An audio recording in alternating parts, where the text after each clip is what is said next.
This is Risky Women Radio, a show that connects, celebrates and champions women in risk, regulation and compliance. We're here to share the insights on the biggest issues in our industry and hear inspiring journeys from our global members. Sign up to our newsletter at riskywomen.org. I'm Kimberley Cole, your Chief Risky Woman. Welcome to Risky Women Radio. This is the fourth year that we have had Bernadine, Reese and Carol Beaumier from Protiviti join us to unpack their annual review on compliance priorities. As well, we did a mid-year catch-up last year, which was a new addition to our repertoire. So between the two of them, Bernadine and Carol bring nearly 70 years of experience in financial services compliance. They've seen aggressive regulatory cycles, lighter touch regimes, and everything in between. But in their latest report, Compliance Priorities for 2026, the most unpredictable year yet, they argue that we're no longer just cycling, but we are navigating something far less predictable. Across the US, the UK, Europe and APAC, regulators are still focusing on familiar priorities such as stability, governance, financial crime, consumer protection, but they're approaching them in ways that don't look or feel familiar. Add in political change, fragmented global coordination, rapid technological acceleration and mounting cost pressures inside firms, and suddenly setting compliance priorities becomes a strategic decision, not a technical one. So today we're going to explore what's really driving that unpredictability, where organizations risk misreading the current regulatory mood and why this moment may demand more judgment, not less, from our compliance leaders. So welcome, Carol and Bernadine, back to the podcast. Thank you for having us again. Yeah, thanks. Great to be back. Yeah, brilliant to have you. So before we look ahead, let's reflect on 2025. We had the mid-year touch point, as I mentioned last year. But Bernadine, can you remind us, what did you think the priorities would be in 2025 and comment on how accurate your predictions were? Certainly, Kimberley, lovely too. So in 2025, we certainly expected change. But I think what we underestimated was just how fragmented and regional that change would become and how quickly. So as you mentioned, the priorities themselves haven't disappeared. We highlighted AI, financial crime, operational resilience, third-party risk, consumer protection, information security and privacy, and compliance function optimization. And these priorities are still very much with us. What changed in the year is the context in which they sit. So I think last year confirmed that regulatory priorities no longer move in a more or less neat global cycle that we've become used to. National politics, competitiveness agendas, and very divergent supervisory philosophies now shape how familiar risks are addressed. So I'd say our predictions were directionally right, but the volatility quickly evolved into something far less predictable. Very, very interesting. So, Carol, in the title of your 2026 paper, you call this the most challenging year yet. So what kind of tipped us from volatile to unpredictable? So I think Bernadine's comments kind of just set the stage for what I'm going to say. As we started thinking about 2026, I mean, what really pushed us over the line into unpredictability, I think, is that the sheer number of forces shifting at the same time and not necessarily in the same direction. So as we look around, what we see is major regulatory bodies reevaluating long-standing approaches, and not in a coordinated fashion, not in a coordinated cross-border fashion. And when you combine that with ongoing rapid technological changes, growing cyber and fraud risks, geopolitical instability, I think what you get is an environment with more variables moving simultaneously than we've seen in any recent regulatory cycle. And that really was the impetus for us saying this is a very unpredictable year. And is what you're seeing consistent across the globe? Not entirely, but there are common themes. So to name a couple, I would say certainly this concept of lighter touch regulation. I think we're also seeing a consensus among regulatory bodies to encourage innovation But the way that things are playing out in different countries and different regions does differ. And of course, that means for multinational institutions, once again, they're kind of faced with having to deal with increasingly fragmented supervisory expectations. Not new for sure for the financial services industry, but I think escalating. And if we look at individual regions or countries, I mean, certainly the changes in the US have been pretty dramatic. We've seen large scale rollback of prior rules. We're seeing very little enforcement activity except in limited pockets like sanctions or export controls. We're seeing large scale promotion by the regulators of development of crypto and digital asset businesses within the financial services industry. So very different than what we've seen in the past. If we look at APAC, I think similar to the experience we often have in APAC, it's very varied across the different countries in the region. I mean, we're certainly seeing some of the regulators promote a more proportional approach to regulation to provide some relief to smaller institutions, but we're not seeing kind of the large scale deregulatory momentum we're seeing in the US.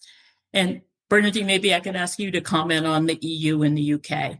Yeah, sure, Carol. So I guess that the trends from that continuing in the EU and the UK, consistency in what regulators care about, but not that much consistency in how they're acting on it. So we're seeing a clear push towards that regulatory simplification, the desire for faster authorizations, reduced reporting burdens on firms, and encouragement of innovation, all very explicitly tied to a growth agenda. But it's billed as simplification, not deregulation. Supervisors are being very careful to insist on the same outcomes, but how each financial institution gets there might look a little different. And so that creates a more judgment-based environment for firms. Without the prescriptive rules, organizations have that much more flexibility, but also more responsibility for deciding where the risk boundaries sit. Interesting. So your article says the big test for compliance organisations in 2026 will be balancing business objectives and compliance considerations. So Bernadine, let's start with you, and Carol can jump in and add as well. But what are the most significant industry developments that are driving those objectives? Yeah, so many, Kimberley. I'll highlight three, and the first one that's probably the one that we hear about all the time. So AI and data-driven business models, clearly no longer experimental, very much part of the mainstream. And that makes those questions around transparency and governance and accountability absolutely central. Secondly, I think we all see embedded finance and platformization of financial services in areas such as lending, insurance, savings, cross-border payments, which is really reshaping distribution models. Financial services, therefore, being increasingly delivered through a non-financial platform, which fundamentally changes a number of risk areas, including third-party risk, consumer protection, accountability, a whole host of things. And then thirdly, national security and geopolitical risk has really become an operational reality, not a macroeconomic issue. We're dealing with it day to day, whether that's sanctions, cyber resilience, supply chain dependency. So business is really being shaped by these forces, and compliance needing to be part of that conversation from early on. And I would certainly agree with those. I would add escalating fraud as I think a really significant issue facing the industry today. But I think the real key is at the macro level, and it goes back to, Kimberley, how you actually posed the question. I think the big development that compliance has to face is this collision of fast-moving changes that are reshaping the industry with the fragmented regulatory signals they're getting. So I think that is kind of the key to managing through this year. Interesting, yes. And do you think this is a moment of a genuine regulatory reset, Or are we in sort of another pendulum swing that compliance leaders have seen before? So to me, and maybe this is a US view, it feels more like a pendulum swing, albeit a bigger and broader swing than we've seen in the past. And we've watched regulation tighten and loosen before. What's really different this time, as we've suggested, is that it isn't happening in one dimension. It's happening across multiple dimensions. So against political backdrops, technology backdrops, economic backdrops, all of these are coming to play. And at the same time, we're seeing heightened operational risks, cyber risks, fraud risks. And I think if we kind of step back, we're also seeing regulators maybe in certain jurisdictions under more pressure than they've been in the past. So we have this strange dynamic where everything is kind of coming together. And so I think even if the pendulum swings back, I think this is really a strategically distinct moment in history here, because I think that we'll find when we look back on this, the decisions that institutions make really will go a long way toward shaping risk and trust outcomes well beyond when and if the pendulum swings back. Yeah. So looking at sort of some of those implications for the compliance organisation, Bernadine, a challenge for you. In one sentence, how would you describe the compliance function's mission in a year of lighter touch regulation and rapid technological change? Yeah, challenging one. Thank you, Kimberley. I think I'd start with the fact that the challenge is to help businesses move faster, but without moving blindly, but with a clear direction. And as Carol mentioned, that comes from anchoring on innovation and growth and decision making, but in risk awareness, ethical judgment, long-term trust. I probably used up my sentence by now. Yes, I think so. This episode is brought to you by Protiviti. Protiviti is a global consulting firm with deep expertise in transformation, risk management, and compliance. Partner with Protiviti and face the future with confidence. So, challenges aside, Carol, are there any upsides to the compliance organisations in operating in this sort of lighter touch regulatory environment? I would say absolutely, if organizations use the moment and the time well. I think the lighter touch oversight really gives compliance room to be more strategic and not purely reactive.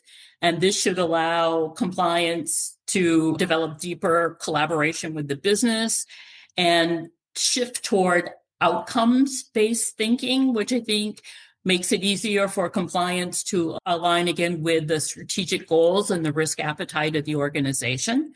The flexibility comes with responsibility, though, because I think institutions will still need to make sound decisions, and they're going to have to make those sound decisions without the safety net of detailed regulatory instructions. Yeah, I think that's a very interesting point. And given that the national regulators stepping back, Bernadine, what's your view on how do you keep the shareholder, customer, the community trust in the front and centre? And when do you say no? Because I think that trust element is going to be key. It's super important, that's for sure. And we see that lighter touch supervision from regulators doesn't reduce the expectations of those stakeholders. So shareholders, customers, communities do care deeply about outcomes and not whether something was technically correct or allowed at a particular moment in time.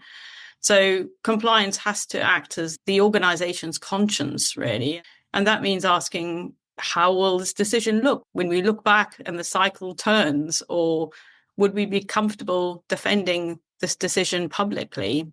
And there are absolutely moments to say no, but it is much more of our role to say, well, let's slow down, understand the risk properly, and design this in a way that's sustainable but doable. Yes. So, Carol, your article also argues for moving from reactive rule following to forward-looking, risk-aware strategic partner. So what does that look like in practice at a large financial institution, especially for multinational organizations that have to deal with different national regulatory approaches? So I think first and foremost, it means compliance is at the table early and not just validating decisions, but helping to shape decisions. I think it places a premium on something Bernadine and I have talked about in a number of the articles we've written, and that is horizon scanning, because it is critically important to be able to anticipate the regulatory direction in different jurisdictions. Compliance can play a very important role, I think, in embedding compliance consideration into transformation initiatives. And to make this all kind of come together, I think it will be increasingly important to align the metrics and KPIs that compliance uses with those that the business uses. So we're moving to, again, more outcome-based than procedural check the box approaches to compliance. I also think it means that compliance needs to adopt a problem-solving mindset. It needs to move away from that tag that it hates as being known as the no organization to being an organization where the approach is let's work together to figure out how we can make this work responsibly. And I think, again, key to being able to accomplish this is a need for compliance to continually think about reskilling, because building teams that have the legal, the regulatory, the data, the technology fluency will be critically important to be a good partner with the business. And I think you've sort of covered a fair bit there, but I was going to ask, given everything that you're seeing, what advice you do have for compliance organizations? Are there other ones? Yeah, I mean, I think maybe to kind of summarize, three things come to mind immediately for me. The first is redefine the role of compliance if you haven't done so already. So embrace being that strategic, forward-looking partner and focus on outcomes, not process. Invest in talent and technology, because that will be critically important. And to pick up on a point Bernadine made, hold your ground when you need to, because even in the lighter touch environment, certainly there are other stakeholders that expect ethical and prudent decision making, and compliance organization does need to be that conscience.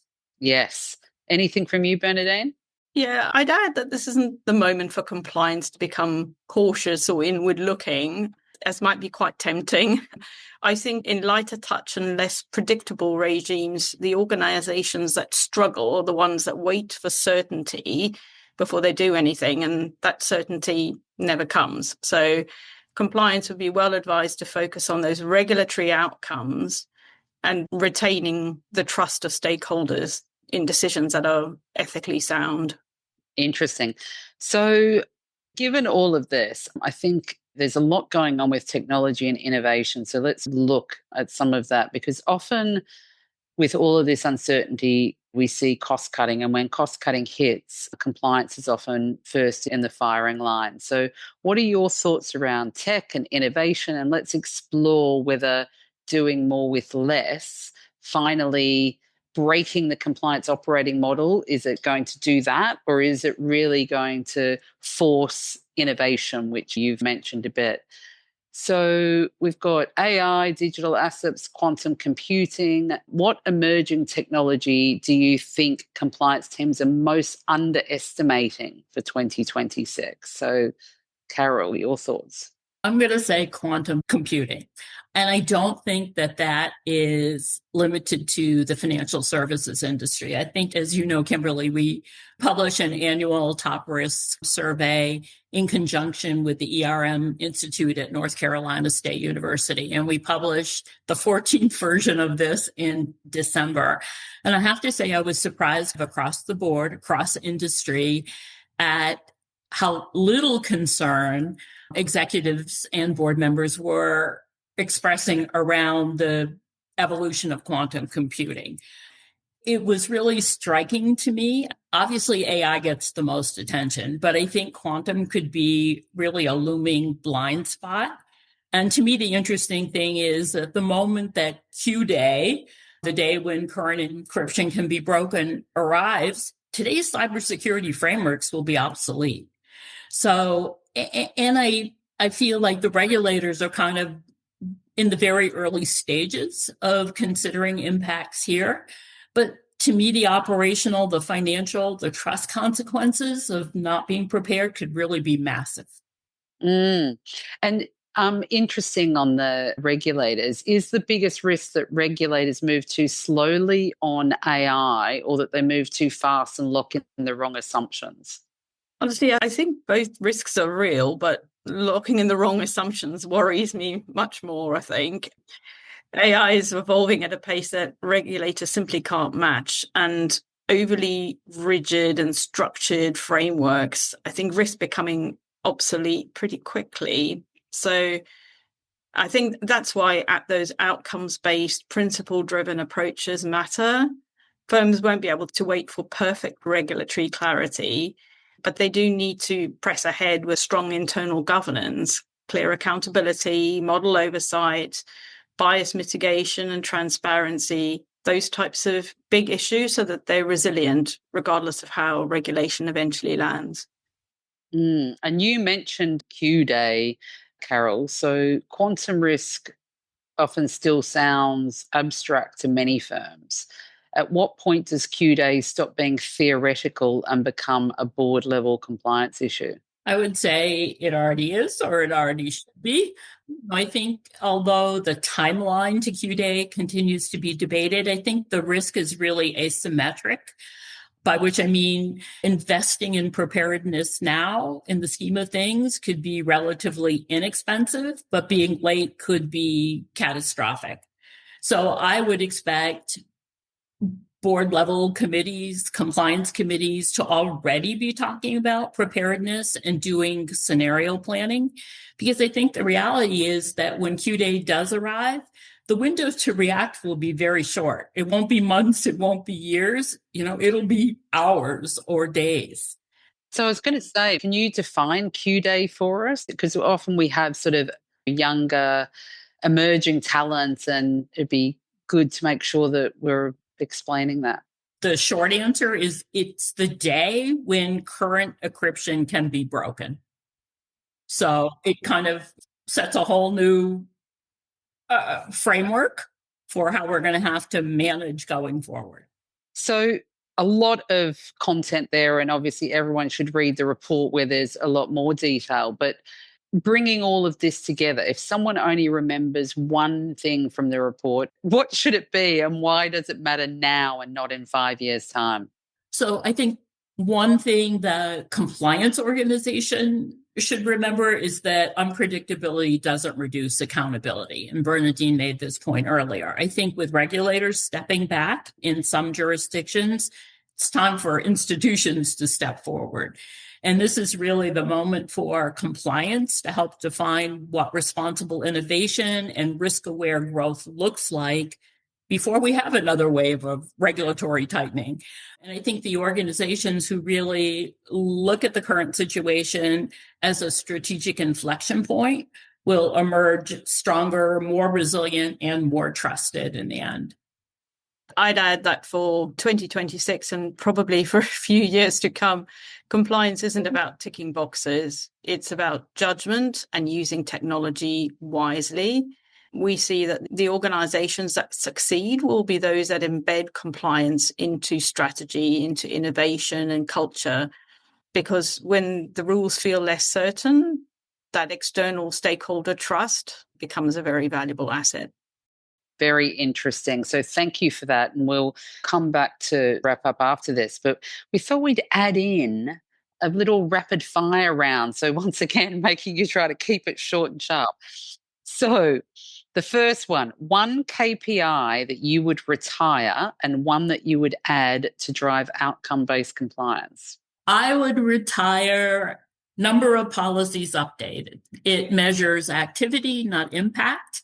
And instead, I would add a metric around evidence of risk reduction outcomes, where I'd look at trends in repeat issues or high risk issues and really try to get to behaviors and outcomes rather than activity. Like it.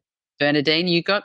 One to add, one to take? Yeah, so I'm going to go for retiring volume-based monitoring metrics that don't measure anything and don't really contribute to actual risk reduction. They're just a way of counting.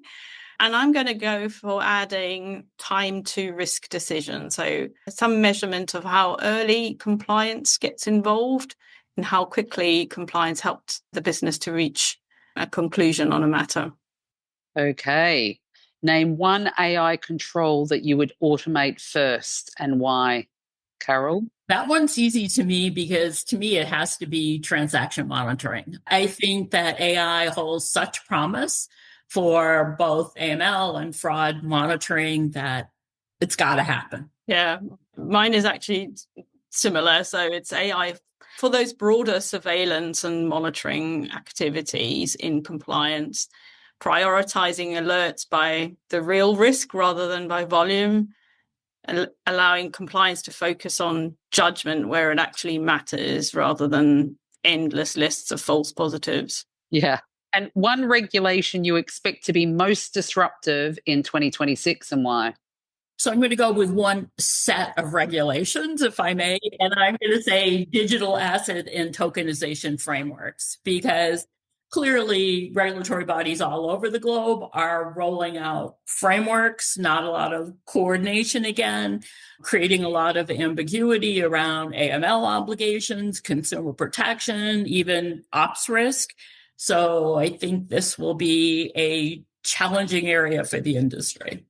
And I totally agree with that, but I'm going to go with AI governance expectations because I think the time has come and they cut across every part of an organization. So they will also vary significantly by jurisdiction and are going to be rapidly evolving. So I think all of that is going to be very disruptive in 2026.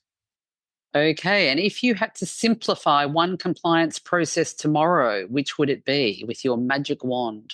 I would go with regulatory reporting, which I would argue is time consuming, costly, was developed for a different time, and is ripe for streamlining. I have to vote for that too. It really is a thing that needs to be rethought and done differently. And last one, is compliance in 2026 more powerful or more exposed? I'm going to go with more exposed. I think with less prescriptive regulatory guidance, compliance really has to make tougher judgment calls, and it really will have to own more of the consequences of those calls if it makes wrong decisions. That said, I think it's a great opportunity for compliance organizations to step up and make their mark. Yeah, I'm going to go for both more powerful and more exposed. I think compliance can be much more influential, but only if it earns that influence through credibility and judgment. So I'll be positive and go for both. Okay. And then final thoughts. If you could instill one new habit in a financial institution's compliance culture for 2026 to promote its success, what would it be? So I'm going to pick up on something I said before, and my recommendation would be to build a culture of constant horizon scanning. I think the organizations that will be most successful are those that have the ability to look ahead, whether that's looking at regulatory signals, emerging technologies, geopolitical developments, even shifting stakeholder expectations. If the organization can form a view about those and translate that foresight into action, I think that's the key to success. Really, in an unpredictable environment, I think anticipation is a really powerful form of control. I think I would end up with the conclusion that both Carol and I have mentioned that compliance won't be able to wait for certainty or clarity. So leaning into that judgment is critical, repositioning compliance as an active partner in strategy and innovation, not just an interpreter of rules, investing in horizon scanning, being explicit about risk appetite, and embedding compliance early in product design and technology decisions is going to be absolutely key. Fantastic. Well, Fabulous to have you both on and hear all of that insight. As we wrap up, I think what really stands out from this year's report is that compliance in 2026 isn't just about keeping up with regulatory change. It's about deciding what kind of institution you want to be when the rules feel less certain, as you have outlined. So lighter touch regulation may offer flexibility, but as you've both said, and you've made very clear, it shifts responsibility back onto firms and onto compliance to make hard calls about risk, ethics, innovation, and trust, and often without clear guidance.